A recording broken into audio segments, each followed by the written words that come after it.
اعوذ باللہ من الشیطان الرجیم بسم اللہ الرحمن الرحیم ومن یطع اللہ والرسول، جو شخص اطاعت کرے گا اللہ کی اور اس کے رسول کی،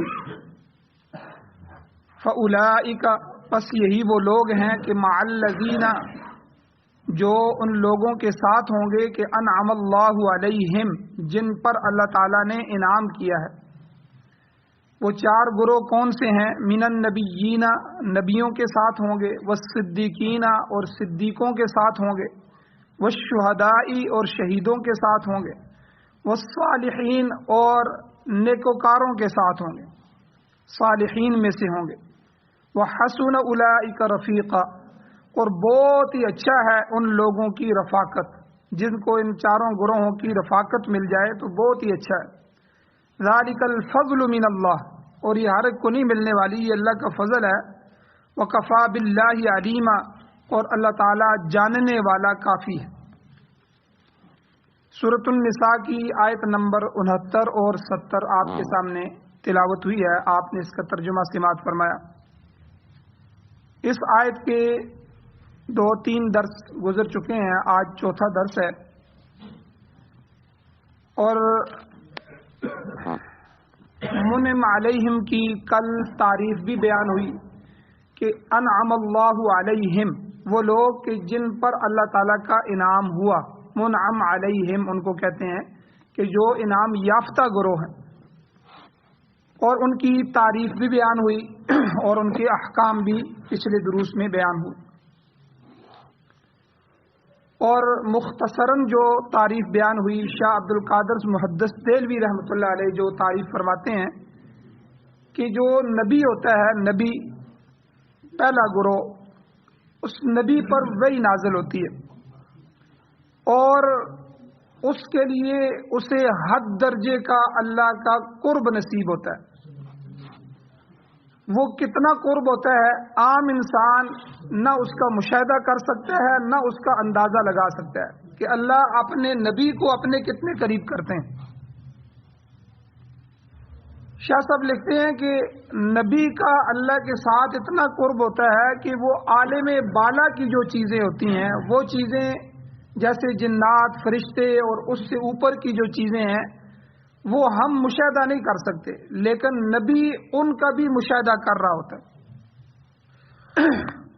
اور دوسرے درجے پہ جو صدیق ہے، صدیق کا درجہ نبوت والا تو نہیں ہوتا، لیکن نبی کے قریب آنے سے، نبی کی مناسبت سے، نبی کی اتباع کاملہ کی وجہ سے اس کے قلب کی صفائی ہو جاتی ہے، اس کا دل بالکل شیشے کی طرح صاف ہو جاتا ہے، اور نبی کا جو عکس ہے وہ سارا کا سارا صدیق کے دل پر پڑتا ہے۔ تو اس لیے صدیق کو کسی چیز میں دلیل کی بھی ضرورت نہیں ہوتی۔ کتنے ہی صحابہ اکرام حضور علیہ السلام کے معجزات دیکھ کے مسلمان ہوئے، کتنے ہی صحابہ تھے، انہوں نے حضور سے مطالبہ کیا کہ آپ ہمیں یہ کر کے دکھائیں، لیکن جب ابوبکر صدیق رضی اللہ تعالیٰ عنہ مسلمان ہوئے تو انہوں نے کوئی مطالبہ نہیں کیا، نہ کچھ دیکھا، فوراً مسلمان ہو گئے۔ حضور نے فرمایا کہ اللہ نے مجھے نبی بنا دیا، ٹھیک ہے جی، کلمہ پڑھا، مسلمان ہو۔ کیونکہ صدیق کا جو قلب ہوتا ہے اس کی صفائی اتنی زیادہ ہوتی ہے کہ اس قلب پر نبوت کے اعمال کا عکس ہوتا ہے، تو اس میں صدیق کے فضائل بہت سارے ہیں، اور جو رذائل ہیں وہ صدیق ان سے دور ہوتا ہے۔ تو صرف فرق یہ ہے کہ نبی پر وحی نازل ہوتی ہے، صدیق پر وحی نہیں ہوتی۔ تو صدیق شہادت قلبی سے، اپنے دل کی شہادت سے اس کی تصدیق کرتا ہے، اس کے لیے اسے کسی دلیل کی ضرورت نہیں ہوتی، جیسے میں نے کل بھی بیان کیا تھا، اور ابوبکر صدیق رضی اللہ تعالیٰ عنہ کے کئی واقعات احادیث میں موجود۔ اور تیسرا درجہ شہید کا ہے۔ شہید بہرحال اسے جو ہے دلائل اور براہین کی ضرورت ہوتی ہے، وہ قرآن کی آیات سنتا ہے اور نبی علیہ السلام کی احادیث سنتا ہے تو اس کا ایمان بڑھ جاتا ہے، تو اللہ تعالیٰ پھر اس کو ساتھ ساتھ توفیق دیتے ہیں کہ وہ ریاضت اور مجاہدے اور عبادت کرنے سے اس کو شہادت کا مقام حاصل ہوتا ہے۔ تو گویا کہ شہید جو ہے وہ اپنی سب سے قیمتی چیز، میں نے کل بھی ذکر کیا تھا، انسان کے پاس سب سے قیمتی چیز اس کی جان ہوتی ہے، اور وہ جب دلائل کو، قرآن مجید میں بھی اللہ تعالیٰ نے اپنے نبی کو فرمایا یا ایھا النبی حرض المؤمنین علی القتال، اے میرے نبی جی آپ ایمان والوں کو جہاد پر ابھاریں، یہ میرے راستے میں لڑائی کریں، کافروں سے لڑیں، جہاد کریں، میرے دین کو پوری دنیا میں غالب کریں اور اپنی جان تک پیش کریں، تو اس پر آپ ان کو ابھاریں۔ تو یہاں جو ہے قرآن کی آیات آ گئیں، اب احادیث مبارکہ آ گئیں۔ جب بندہ احادیث کو سنتا ہے، اللہ کے راستے کے فضائل سنتا ہے، تو وہ اس درجے تیار ہو جاتا ہے کہ اپنی سب سے قیمتی چیز جان جو ہے وہ اللہ کے راستے میں پیش کر دیتا ہے۔ تو یہ تیسرا درجہ ہے نبی صدیق کے بعد جو اللہ کے قرب میں ہوتے ہیں۔ اور چوتھا درجہ صالحین لوگ، نیک لوگ، ہمارے معاشرے میں بھی ہیں بہت سارے نیک لوگ۔ صالح وہ ہے کہ جس کے قلب میں، جس کے دل میں اللہ تعالیٰ کرینے کے ساتھ اطمینان پیدا فرما دیتے ہیں، وہ دین پر مطمئن ہو جاتا ہے اور اس کے ذریعے وہ اللہ اور اس کے رسول کی اطاعت کرتا ہے، اور وہ اطاعت سے ہٹ نہیں سکتا، ہر لمحے وہ اللہ اور اس کے رسول کی اطاعت کرتا ہے۔ اللہ کا حکم کیا ہے، میرے نبی کا طریقہ کیا ہے، اللہ کا حکم کیا ہے، نبی کا طریقہ کیا ہے، وہ اسی کو دیکھتا ہے۔ اب اللہ تعالیٰ نے فرمایا آگے کہ جس نے اللہ اور اس کے رسول کی اطاعت کی اسے انعام یافتہ لوگوں کی رفاقت اللہ عطا فرما دے۔ مع النبیین، یہ معیت کو کہتے ہیں کہ وہ ان کی معیت میں چلا جائے گا، رفاقت میں چلا جائے گا۔ آگے اللہ خود کہہ رہے ہیں وَحَسُنَ أُولَٰئِكَ رَفِیقًا، لوگوں ان لوگوں سے اچھی دوستی کن کی ہو سکتی ہے؟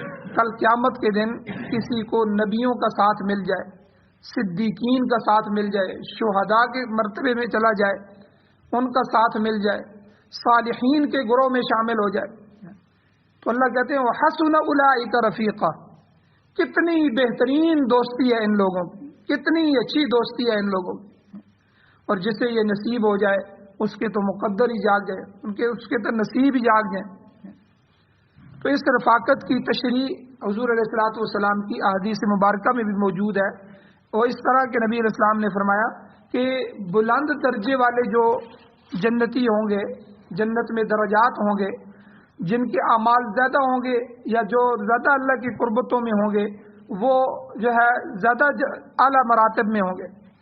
تو بلند درجے والے جنتیوں کی اور نچلے درجے والے جنتیوں کی آپس میں ملاقات بھی ہوگی، وہ ایک دوسرے کی مصابت ان کو حاصل ہوگی اور وہ آپس میں گفتگو بھی کریں گے۔ اور صحیح حدیث میں آتا ہے کہ حضور نے فرمایا کہ ہفتے میں ایک دن یعنی جمعے کے دن جو اطاعت گزار انعام یافتہ لوگ ہوتے ہیں ان سے ملاقات کریں گے۔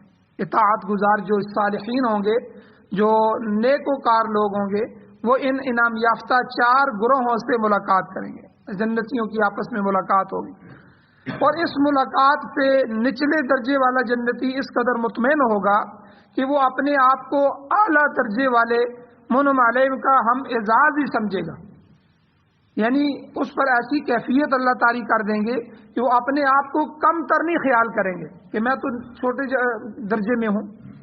یعنی جنت میں لا لغو ولا تعصیما، اللہ نے قرآن میں فرمایا نہ تو کوئی لغو بات ہوگی، نہ کوئی تعصیماً گناہ کا کام ہوگا، اور نہ وہاں جو ہے وہ کسی پر غصہ ہوگا۔ یہ ساری جو رذائل ہیں جو دنیا میں حسد، بغض، کینہ، یہ ساری جنت سے ختم کر دی جائیں۔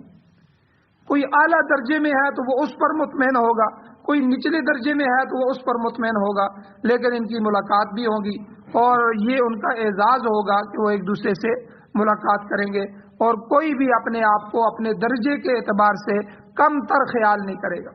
حالانکہ حضور نے خود فرمایا ان کے درجات میں کس قدر فرق ہوگا، اتنا فرق ہوگا کہ ایک درجے اور دوسرے درجے میں زمین اور آسمان کا فرق ہو، اتنا ایک جنت کے ایک درجے میں۔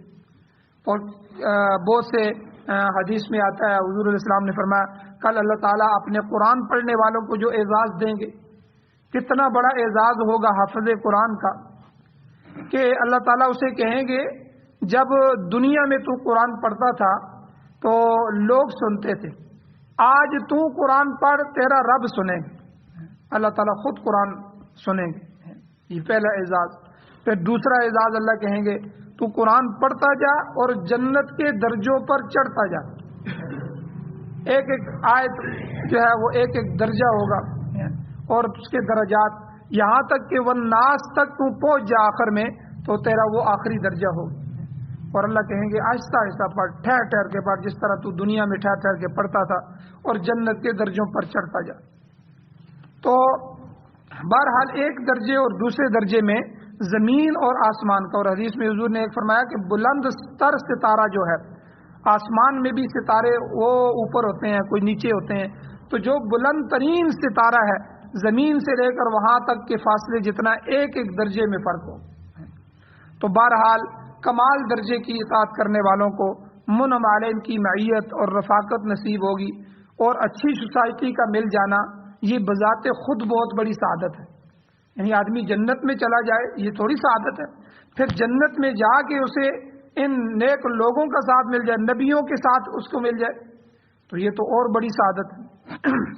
دنیا میں بھی اچھی سوسائٹی ہم تلاش کرتے ہیں، کہیں مکان لینا ہو، ٹھیک ہے، تو نیک شریف لوگ جو ہوتے ہیں وہ محلہ تلاش کرتے ہیں، وہ مکان جا کے دیکھتے ہیں، پھر وہاں جا کے دیکھتے ہیں کہ ہماری مسجد کتنے قریب ہے، ٹھیک ہے، اور یہ ساری چیزیں جو دین کے ساتھ متعلق ہیں، اللہ رسول کے ساتھ متعلق ہیں، شرافت کے ساتھ متعلق ہیں، یہ ساری چیزیں دیکھتے ہیں۔ تو دنیا میں بھی اچھی سوسائٹی کا مل جانا یہ کوئی کم نعمت نہیں ہے، دنیا میں بڑی نعمت، لیکن آخرت میں ملنا۔ ایک واقعہ مجھے یاد آ گیا، امام اعظم ابو حنیفہ رحمہ اللہ، ان کا جہاں وہ کوفہ میں رہتے تھے تو ان کے ساتھ ایک آدمی رہتا تھا، ایک یہودی رہتا تھا۔ تو اس یہودی کو ضرورت پڑ گئی کہ وہ مکان بیچنا، اس نے چاہا کہ میں یہاں سے بیچوں، کسی اور جگہ وہ جانا چاہتا تھا تو ضرورت کے درجے میں، تو اب اس نے ریٹ لگانا شروع کر دیا، گاہک آگے، اب جو ریٹ بازار میں چل رہا تھا اس سے اس نے ڈبل ریٹ لگایا۔ لوگوں نے کہا کہ بھئی تو بے وقوف آدمی ہے، اتنا مثال کے طور پر 4 لاکھ روپے چل رہا ہے تو تو 8 لاکھ روپے اس کا ریٹ لگا رہا ہے، تو یعنی تو ڈبل ریٹ لگا رہا ہے۔ اس نے کہا کہ مجھے بھی پتا ہے کہ میرے مکان کی قیمت اتنی ہے، لیکن میں جو ہے جتنی قیمت مکان کی لے رہا ہوں اتنی قیمت میں پڑوس کی لے رہا ہوں، کہ جو یہاں آئے گا میرا مکان خریدے گا اسے امام اعظم ابو حنیفہ کا پڑوس بھی تو مل رہا ہے، یعنی میں اتنی قیمت پڑوس کی ہے۔ تو بہرحال وہ پھر واقعی مکان وہ بک بھی گیا۔ جن لوگوں کو طلب ہوتی ہے کہ کوئی اللہ والوں کے گھر ہوں، ہم ان کے ساتھ چلے جائیں، ان کی سوسائٹی ہمیں نصیب ہو جائے، ان کے گھروں کے قریب ہمارے گھر ہو جائیں، مسجدوں کے قریب ہمارے گھر ہو جائیں، تو وہ اس کی تلاش میں رہتے ہیں، تو تاکہ وہاں نماز کے لیے آنا جانا آسان ہو جائے، تلاوت آسان ہو جائے، جو تھوڑا بہت وقت ہوتا ہے اس وقت کو قیمتی بنا لیں، تو ان ساری چیزوں میں تو بہرحال دنیا میں اچھی سوسائٹی کا مل جانا یہ بھی بڑی نعمت ہے، لیکن آخرت کی یہ پاکیزہ سوسائٹی، نبیوں کی سوسائٹی، صدیقین کی سوسائٹی، اور شہداء جہاں ہوں گے اور صالحین نیکوکار ہوں گے، یہ 4 درجے والے 4 گروہ جو ہے، یہ جن لوگوں کی پاکیزہ ترین سوسائٹی ہوگی، جنت، علیین، حضیرت القدس، ملأ اعلی، تو یہ جو ہے جن حضرات کو اللہ تعالیٰ جو اللہ اور اس کے رسول کی اطاعت کرتے ہیں، اللہ ان کو بھی ان کے ساتھ شامل فرمائیں۔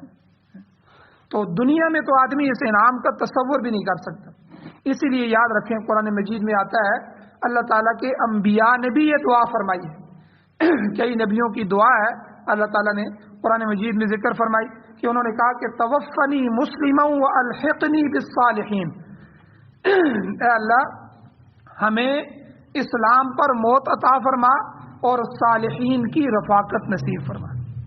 یعنی نبیوں میں بھی درجات ہیں نا، کئی نبی اعلیٰ ہیں، اولو العزم پیغمبر ہیں، تو نبیوں نے بھی اپنی طرف سے یہ دعا کی ہے کہ اے اللہ ہمیں دنیا میں اپنی فرمانبرداری پر ہی رکھ اور اپنی فرمانبرداری پر ہی موت نصیب فرما۔ یہ بھی بڑی نعمت ہے، انسان کا کوئی پتہ نہیں ہے، کسی وقت لالچ میں، پیسوں کی لالچ میں ایمان بیچ دے، کوئی مرزئی اور رافضی اور کئی قسم کے گروہ ہیں جو تھوڑی سی خدمت پر جو ہے وہ اگلے کا عقیدہ خراب کر دیتے ہیں۔ تو بہرحال دنیا ہے، دنیا کے معاملات ہیں، تو انسان کی نتیجے کا آخرت کا کوئی پتہ نہیں ہے. اس لیے یہ دعا مانگنی چاہیے اللہ تعالیٰ سے، توفنی مسلما والحقنی بالصالحین. یہ قرآنی دعا ہے اور یہ پیغمبروں کی دعا ہے. تو پیغمبروں نے بھی یہ نیک لوگوں کی رفاقت کی دعا اللہ سے مانگی. اور یہاں پر ایک بات اور بھی واضح کر دوں کہ قادیانی جو ہے مرزائی، انہوں نے اس آیت کریمہ سے ایک غلط معنی لیا ہے، غلط استدلال کیا ہے. چونکہ یہ مرزائی جو ہیں یہ لوگ کافر ہیں اور مرتد ہیں اور ملعون فرقہ ہے کہ نبی علیہ السلام کے بعد ہمارا یہ عقیدہ ہے کہ حضور اللہ کے پیغمبروں میں سے آخری پیغمبر ہے. حضور خاتم الانبیاء ہے، حضور نبیوں کے سلسلے کو ختم کرنے والے ہیں. اور ختم نبوت کے بعد اب قیامت تک کے لیے کسی نئے نبی نے پیدا نہیں ہونا، کسی نئے نبی نے پیدا نہیں ہونا. تو اس لیے اب کوئی بھی نبوت کا دعویٰ کرے گا وہ جھوٹا ہوگا. اب مرزا قادیانی نے اب نبوت کا دعویٰ کیا اور اس کے ماننے والے میدان میں آ گئے. تو ہمارے نزدیک یہ کافر ہے، ملعون ہے. تو انہوں نے قرآن مجید کی اس آیت کا ترجمہ یہ کیا ہے کہ جو کوئی اللہ اور اس کے رسول کی اطاعت کرے گا وہ نبی، صدیق، شہید یا صالح بن جائے گا. یعنی انہوں نے ترجمہ ہی غلط کر دیا، یعنی وہ نبیوں، صدیقین، شہداء اور صالحین کی معیت میں چلا جائے گا. قرآن تو یہ کہہ رہا ہے ان کی رفاقت اس کو مل جائے گی، لیکن وہ ترجمہ کرتے ہیں کہ وہ نبی بن جائے گا. تو اس طرح وہ مرزا غلام احمد کی نبوت کو ثابت کرنے کی کوشش کرتے ہیں. تو آیت کریمہ کا مطلب بالکل واضح ہے کہ اللہ اور اس کے رسول کے اطاعت گزاروں کو ان 4 انعام یافتہ گروہوں کی رفاقت نصیب ہو جائے گی. اب ان آیات کا شان نزول کیا ہے، یہ آیتیں کیوں اتری؟ حضرت ثوبان رضی اللہ تعالیٰ عنہ یہ حضور علیہ السلام کے پہلے غلام تھے، پھر حضور نے ان کو آزاد کر دیا. تو یہ آزاد کردہ غلام تھے حضور کے. حدیث میں آتا ہے کہ ایک دفعہ سخت بے چینی کی حالت میں بے چین تھے، تڑپ رہے تھے. تو ایسی حالت میں نبی علیہ السلام کی خدمت میں آئے. آپ علیہ السلام نے دیکھا کہ یہ تو انتہائی پریشان ہے. تو آپ نے اضطرار کی وجہ پوچھی، آپ نے دریافت فرمایا کہ بھئی کیوں پریشان ہو، کیوں بے چین ہو؟ تو انہوں نے عرض کیا حضور آج مجھے ایک بات نے بڑا پریشان کر دیا. حضور نے فرمایا وہ کیا بات ہے؟ کہتے حضور جب میں اس دنیا میں اپنے گھر میں ہوتا ہوں، ہر وقت تو آپ کے ساتھ ہم نہیں ہوتے نا، آپ نے کبھی سفر میں جانا ہے، کبھی ادھر، لیکن بہرحال میں اس دنیا میں گھر میں ہوتا ہوں اور کبھی مجھے تکلیف ہو جاتی ہے، میں بے چین ہو جاتا ہوں تو فوراً میں آ جاتا ہوں تو آپ کی زیارت کرتا ہوں. آپ کی زیارت ہو جاتی ہے تو دنیا کے سارے غم ختم ہو جاتے ہیں، سکون حاصل ہو جاتا ہے. تو آج مجھے سوچ آئی کہ جب جنت میں جائیں گے تو اللہ نے ہمیں جنت دے دی تو نہ معلوم وہاں ہماری کیا حالت ہوگی. پہلے تو میرا جنت میں جانا ہی قطعی معلوم نہیں ہے، دنیا میں تو کسی کو معلوم نہیں ہے. اور اگر میں اللہ کے فضل سے وہاں پہنچ بھی گیا تو میں تو کسی ادنا درجے میں ہوں گا. حضور آپ کو تو اللہ نے جو عزت کے بلند ترین مقام عطا فرمائے ہوں گے تو وہاں آپ کی زیارت سے آنکھیں کیسے ٹھنڈے کروں گا؟ وہاں تو بڑے معاملات ہو جائیں گے. اس معاملے نے مجھے پریشان کر دیا. تو اس پر اللہ تعالیٰ نے یہ آیت نازل فرمائی. ایک شان نزول یہ ہے اور ایک شان نزول اس کا یہ ہے حضرت ربیعہ بن کعب اسلمی رضی اللہ تعالیٰ عنہ، یہ بھی حضور صلی اللہ علیہ وسلم کے خادم تھے. سفر اور حضر میں آپ علیہ السلام کی خدمت انجام دیتے تھے. ایک رات حضور علیہ السلام نے وضو کیا اور نماز پڑھی. پھر ربیعہ رضی اللہ تعالیٰ عنہ سے فرمایا کوئی تمہاری خواہش ہے تو بیان کرو. بڑے باغ جاگ گئے ان کے کہ حضور نے کہہ دیا کہ کوئی چیز تمہاری فرمائش ہے تو بتاؤ، اللہ سے دعا کرتا ہوں میں. انہوں نے کہا حضور ایک ہی تمنا ہے، وہ تمنا یہ ہے کہ جنت میں آپ کا ساتھ نصیب ہو جائے. آپ نے پھر فرمایا او غیر ذالک، اس کے علاوہ کچھ اور تمہیں مطلوب ہو، کچھ اور چاہتے ہو؟ پھر عرض کیا حضور میری خواہش صرف اور صرف یہ ہے کہ آپ کی رفاقت، آپ کی دوستی، آپ کی معیت جنت میں حاصل ہو جائے. اب حضور نے 3 دفعہ یہ پوچھا تھا، 3 دفعہ انہوں نے یہی کہا. تو اس پر آپ علیہ الصلوۃ والسلام نے ان سے فرمایا اعنی علی نفسک بکثرت السجود، اپنے نفس کے خلاف سجدوں کی کثرت کر کے میری مدد کرو. یعنی کثرت سے نمازیں پڑھا کرو تاکہ تمہارے اندر وہ لطافت پیدا ہو جائے، وہ تمہارا تزکیہ نفس ہو جائے اور پھر میں بھی اللہ سے دعا کروں گا تو اللہ تعالیٰ تمہیں میری رفاقت، میری معیت جنت میں نصیب فرما دیں گے۔ تو بہرحال اس قسم کے بعض دیگر واقعات بھی آتے ہیں جو اس آیت کریمہ کے شان نزول میں بیان کیے جاتے ہیں۔ تو بہرحال جنت میں حضور علیہ السلام کی زیارت بھی ہوگی اور اللہ تعالیٰ اپنا دیدار بھی نصیب فرمائیں گے، جنتیوں کو اپنی زیارت بھی نصیب فرمائیں گے۔ آگے اللہ تعالیٰ نے فرمایا ذالک الفضل من اللہ، انبیاء، اصدقاء، شہداء اور صالحین کی معیت اور رفاقت نصیب ہو جانا یہ اللہ کا فضل ہے، اور یہ ہر ایک کو نہیں ملتا، جسے اللہ تعالیٰ چاہے اس کو نصیب فرما دیتے ہیں، یہ اس کی خاص مہربانی اور انعام ہے۔ ذالک الفضل من اللہ وکفی باللہ علیما، اور اللہ تعالیٰ جاننے والا کافی ہے۔ یہ چیز رب العزت کے علم میں ہے کہ کون شخص کتنے خلوص کا عامل ہے، اس میں ایمان اور تقوی کی کتنی مقدار موجود ہے، لہذا ہر شخص کو اس کی حیثیت کے مطابق اس کا ثمرہ، اس کی جو ہے وہ جزا دی جائے گی۔ تو علیم کل جو ذات ہے وہ فقط ذات خداوندی ہے، اللہ ہر ایک کی ہر ایک بات کو جاننے والا ہے، اس لیے اللہ نے یہاں یہ بھی فرما دیا وکفی باللہ علیما۔ کوئی دعویٰ کرتا رہے تو دعویٰ کرتا رہے کہ میں حضور کے ساتھ ہوں گا، میں حضور کا امتی ہوں۔ دیکھیں حضور نے صحابی کو فرمایا اگر تمہاری خواہش ہے تو بتاؤ، انہوں نے 3 دفعہ بتایا حضور جنت میں آپ کا ساتھ مل جائے۔ حضور نے فرمایا پھر اس طرح نہیں ہے، پھر جس طرح میں اپنے آپ کو تھکا دیتا ہوں نماز میں، اسی طرح تمہیں بھی جو ہے اعنی، میری مدد کرنی ہوگی، علی نفسک، اپنے نفس کی مخالفت میں، تمہاری خواہشات ابھر رہی ہیں، یہ بھی ہو جائے، یہ بھی ہو جائے، ان مخالفات اس نفس کی خواہشات کی مخالفت کرنی ہوگی، ان کو کچلنا ہوگا۔ بکثرت السجود، سجدوں کی کثرت کے ساتھ، یعنی 5 وقت کی نماز تو پڑھتے ہی ہو، اشراق بھی پڑھو، چاشت بھی پڑھو، اوابین بھی پڑھو، اور تہجد کی نماز بھی پڑھو، نوافل بھی پڑھو، تحیۃ الوضو بھی پڑھو، تحیۃ المسجد بھی پڑھو، اور اسی طرح صلاۃ التوبہ پڑھو، یعنی نمازوں کی کثرت کرو۔ تو نمازوں کی کثرت، نوافل کی کثرت کے ساتھ تم میری مدد کرو۔ میں اللہ سے دعا بھی کرتا ہوں اللہ تمہیں میری معیت نصیب فرمائیں گے۔ اللہ تعالیٰ کہتے ہیں وکفی باللہ علیما، اللہ تعالیٰ کو پتہ ہے کون کتنے پانی میں ہے، کون جو ہے کس کا دعویٰ سچا ہے۔ اللہ تعالیٰ سے دعا ہے اللہ ہمیں عمل کی توفیق عطا فرمائے۔ آمین۔ الحمدللہ رب العالمین والعاقبۃ للمتقین والصلاۃ والسلام علی رسولہ النبی الامی الکریم۔ یا اللہ ہماری کمیوں کوتاہیوں کو معاف فرمائیے، درگزر فرمائیے، صغیرہ کبیرہ گناہوں کو معاف فرمائیے۔ یا اللہ قرآن و سنت کو پڑھنے، پڑھانے، سمجھنے، سمجھانے، اس کی اشاعت کرنے کی توفیق عطا فرمائیے۔ قرآن و سنت کی حکومت نصیب فرمائیے، قرآن و سنت کا غلبہ نصیب فرمائیے۔ یا اللہ ہمیں دنیا اور آخرت کی ذلت سے محفوظ فرمائیے، یا اللہ ہمیں دنیا اور آخرت کی ذلت سے محفوظ فرمائیے۔ یا اللہ ہر طرح کی یا اللہ بے حیائی اور یعنی فحاشی سے ہماری اور ہماری نسلوں کو محفوظ فرمائیے۔ یا اللہ جو بیمار ہیں ان کو شفا عطا فرمائیے۔ یا اللہ جو حضرات ایمان کی حالت سے اس دنیا کو چھوڑ کے جا چکے ہیں، یا اللہ ہم سب کی بخشش فرمائیے، ہم سب کو بھی قبر حشر آخرت کی تیاری نصیب فرمائیے۔ صلی اللہ تعالی علی خیر خلقہ محمد وآلہ وصحبہ اجمعین برحمتک یا ارحم الراحمین۔